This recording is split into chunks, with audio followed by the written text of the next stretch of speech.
शीर्षक: हकीम लुकमान की बुद्धिमानी। बहुत समय पहले की बात है। अरब देश में एक अत्यंत बुद्धिमान व्यक्ति रहते थे जिनका नाम था हकीम लुकमान। वे किसी राजा या अमीर खानदान से नहीं थे, बल्कि एक साधारण इंसान थे, पर उनकी समझ और ज्ञान इतना गहरा था कि बड़े बड़े विद्वान भी उनसे सलाह लेने आते थे। एक दिन एक अमीर आदमी ने हकीम लुकमान की बुद्धि की परीक्षा लेने का सोचा। उसने कहा, लुकमान, सुना है तुम बहुत अक्लमंद हो। अगर सच में ऐसा है तो मेरे लिए एक बकरी को ज़बह करो और उसका सबसे अच्छा हिस्सा लेकर आओ। हकीम लुकमान मुस्कुराए और बोले, जरूर।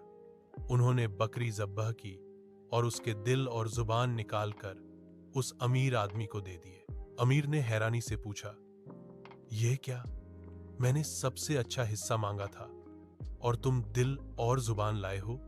लुकमान ने शांति से उत्तर दिया, मालिक, अगर इंसान का दिल नेक और जुबान सच्ची हो तो यही सबसे अच्छी चीजें हैं, क्योंकि इन्हीं से इंसान की अच्छाई झलकती है। अमीर उनकी बात सुनकर कुछ सोचने लगा।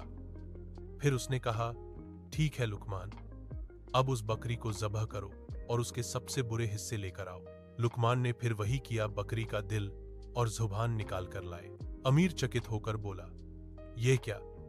पहले भी यही लाए थे और अब भी वही? लुकमान ने मुस्कुराते हुए कहा, मालिक, अगर इंसान का दिल बुरा और जुबान झूठी हो जाए तो यही दोनों सबसे बुरे बन जाते हैं। नेक दिल और सच्ची जुबान इंसान को जन्नत के करीब ले जाती है, जबकि बुरा दिल और झूठी जुबान उसे जहन्नुम के रास्ते पर डाल देती है। अमीर आदमी यह सुनकर बहुत प्रभावित हुआ।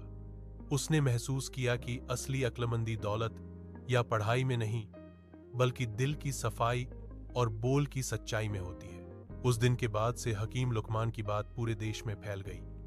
लोग उनसे न केवल इलाज करवाने आते थे, बल्कि जिंदगी की समझ और सच्चाई सीखने भी आते थे।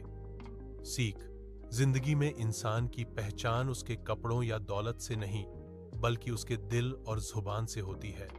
अगर ये दोनों सही राह पर हों तो इंसान की पूरी जिंदगी खुशियों और अमन से भर जाती है।